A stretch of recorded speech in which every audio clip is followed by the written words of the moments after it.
Ya, bagaimana persiapan dan peluang timnas U23 jelang laga kontra Irak malam nanti? Sudah bersama kami manajer timnas Indonesia Sumarji dan pengamat sepak bola Roni Pagemanan, Bang Ropan. Selamat sore, Bang. Selamat sore. Iya, tadi kita sudah mengundang juga Pak Sumarji, mungkin akan bergabung di tengah-tengah kita dialog karena memang beliau nampaknya agak padat jelang pertandingan nanti malam. Kita berdua dulu ya, Bang Ropan ya.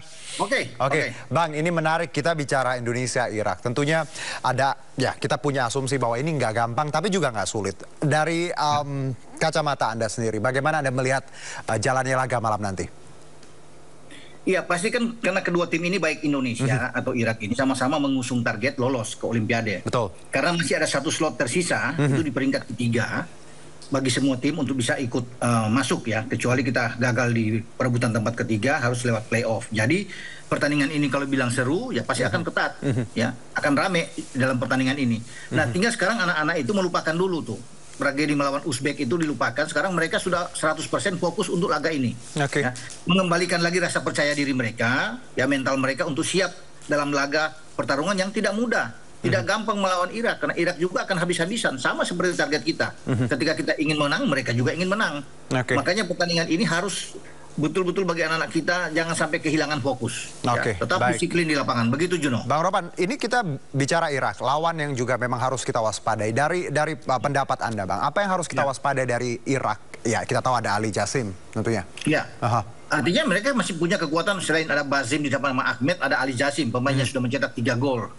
Yang kita perlu antisipasi ya bagaimana, tentunya kita berharap wasit ini akan netral, tapi bagus lah. Wasit Majed dari Arab Saudi ini kan yang memimpin pertandingan kita melawan Australia dan kita bisa menang. Semoga dia memimpin dengan baik, karena kenapa saya bilang demikian? Mereka mendapatkan 3 penalti terbanyak di Piala Asia sejauh ini, dan semua 3 penalti itu dieksekusi dengan baik oleh Ali Jassim untuk mencetak gol. Makanya pertahanan belakang ketika kita tanpa Rizky Ridho harus betul-betul juga anak-anak ini siap menjaga daerah, menjaga lawan bermain. Karena pasti kita akan bermain dengan ada Komang, Justin Hubner dan juga dengan Ferrari. Itu yang tersisa di belakang. Karena kita menghadapi tim yang kuat, pasti mereka akan agresif bermain, mereka akan bermain terbuka, maka 3 pemain yang saya sebut tadi harus betul-betul mereka fokus di depan Hernando, Ari, ya. Bukan tidak mungkin kita akan jangan membuat pelanggaran-pelanggaran yang tidak perlu terjadi di sini.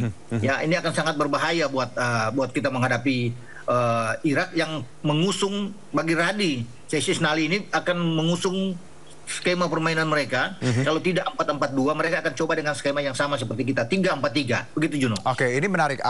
Bang Ropan tadi menyebutkan bahwa Rizky Ridho juga ya kita tahu akan absen nantinya, dan ada 3 nama yang Anda sebutkan tadi. Selain itu, menurut Anda apa yang harus jadi concern timnas ya? Karena kita tahu juga sebenarnya Struik juga masih ada. Jadi kekuatan masing-masing juga cukup kuat sebenarnya. Tapi kalau dari absennya Rizky Ridho, concern lain yang menurut Bang Ropan apa yang harus timnas sendiri dari dalam mewaspadai? Iya, memang sayang ya tanpa kapten seperti Rizky Ridho yang kita tahu sangat kuat bermain di belakang. Kita kehilangan dia, pengaruhnya pasti ada. Tapi kembalinya Rafael Struik ini juga bagus buat kita. Karena kalau melihat penampilan kita melawan Uzbek, pengaruhnya juga besar sekali ya. Ramadan Sananta tidak bisa menggantikan peran dia yang sangat baik untuk bisa menarik lawan keluar, bisa menusuk ke dalam penetrasi ya. Dan Struik ini adalah orang yang sangat tepat. Ketika dia kembali, tentunya lini depan akan jauh lebih hidup. Tinggal sekarang bagaimana lini tengah kita yang tidak begitu berkembang melawan Uzbek ini harus tampil lebih bergairah lagi. Artinya antara Nathan dan Ivar Jenner juga harus kuat mengalirkan bola ke depan.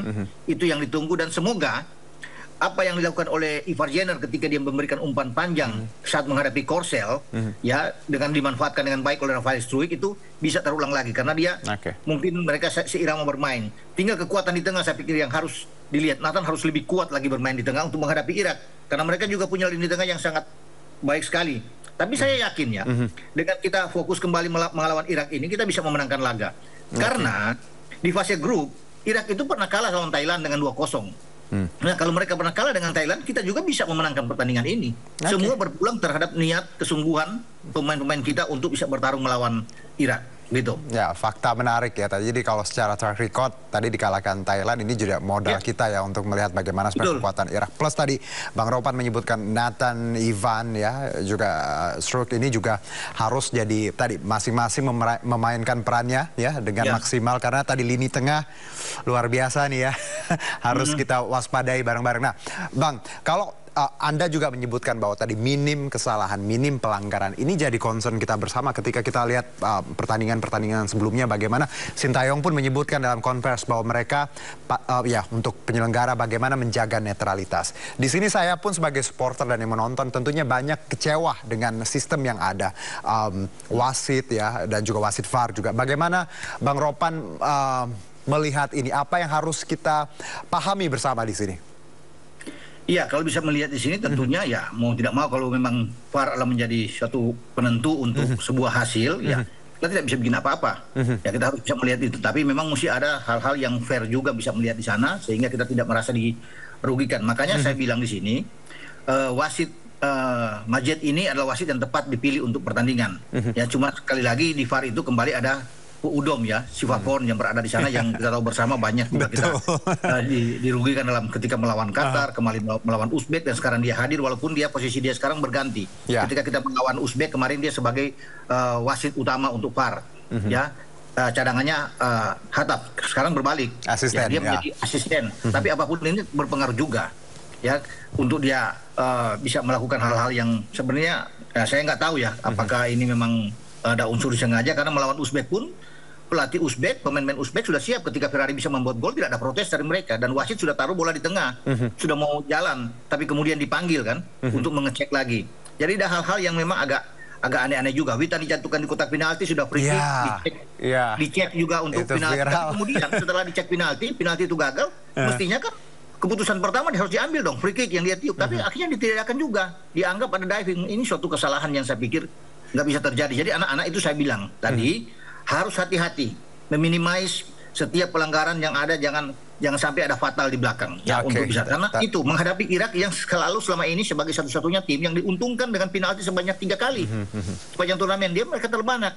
Ya, jadi ini harus menjadi perhatian utama bagi pemain kita. Begitu, Baik, menarik. Jadi minimize the mistake ya. Jadi kalau bisa tadi ya ada, tapi jangan terlalu banyak. Seperti yang kita lihat bagaimana, ya tentunya juga jadi pelajaran bagaimana sebenarnya di sini peran wasit ya, asisten VAR juga ini jadi penentu. Kadang kita juga ngerasa sebagai supporter kok begini banget ya Bang ya. Tapi ya lagi-lagi ya sudah ada pattern seperti itu. Nah, kalau kita lihat Bang dari awal bahwa perjalanan Garuda Muda ini nggak gampang, penuh drama ya. Ada Qatar sebelumnya, lalu juga di Korsel kita adu penalti, kemarin Uzbek. Mentalitas ini penting sekali ya untuk pemain-pemain muda. Bagaimana Bang Ropan melihat mentalitas timnas kita? Apakah memang cukup terjaga atau progresnya bagus sekali? Silakan Bang. Ya, kalau melihat mental bicara, sejak kita kalah dari Qatar, kemudian kita naik anak-anak ini ya. Melawan Australia, lawan Jordania, kita bisa menang, itu mental kita bagus sekali. Melawan Korea Selatan juga oke. Tapi ada sedikit mungkin penurunan ketika melawan Uzbek. Agak kehilangan fokus dan permainan kita tidak berkembang. Apalagi juga ketika Ferrari membuat gol dan kemudian dibatalkan di sana, itu drop anak-anak. Kelihatan sekali menurun ya. Sehingga kemudian ada gol yang terjadi. Semoga ini itu yang akan dibenahi oleh STY karena tidak waktunya hanya mepet pemain untuk bisa mengembalikan itu rasa percaya diri menata pertandingan ini untuk masuk lapangan dengan kepala tegak ya. Mereka tidak perlu lagi untuk mengingat-ingat pertandingan sebelumnya. Sekarang ada melawan Irak karena tujuannya cuma satu, menang dan lolos ke Olimpiade. Itu paling penting, tidak perlu harus lewat jalur playoff. Lama lagi kita harus menunggu sampai tanggal 9 lagi Juno kalau ada playoff. Tapi sekarang kita tuntaskan ini 90 menit. Bang Ropan, ini pertanyaan saya nih ya, dan juga teman-teman mungkin. Kalau kita bicara 2 jalur ini, tentunya ya kita harapkan ya nggak usah nunggu tanggal 9 lah ya, udah menang lah melawan Irak. Tentunya, tapi kalaupun dari 2 jalur ini, ya misalnya nih Bang, berandai-andai kita masuk jalur Irak dan juga masuk misalnya nanti melawan Guinea. Which one is better? Yang mana sebenarnya menguntungkan nantinya untuk Olimpiade? Kalau memilih ini tentunya banyak yang menginginkan lebih baik kita masuk di jalur yang kedua, jalur playoff ya, melawan Guinea, karena di sana mungkin agak ringan. Ya, mungkin Amerika ada Selandia Baru kita bisa ambil. Tapi kalau lewat jalur Irak kita menang, kita akan berat. Ada sana Argentina, ada Maroko juga di sana. Tapi menurut saya ya tidak perlu pilih, kita ambil jalur yang berat aja, kan langsung lolos ini. Ya, why not? Ketiga Irak. Justru saya lebih suka kita ketemu dengan Argentina, kita bisa mengukusin walaupun Messi ada di sana akan tampil, anak-anak bisa termotivasi untuk membuktikan bahwa mereka bisa. Nggak apa-apa, ambil aja. Itu sudah sebuah resiko. Kita menang, kita harus berhadapan dengan Argentina di sana. Daripada kita menunggu dengan playoff, tapi kemudian plus kita juga juara 3 ya. Kita belum tentu kan di playoff kita bisa menang melawan Guinea.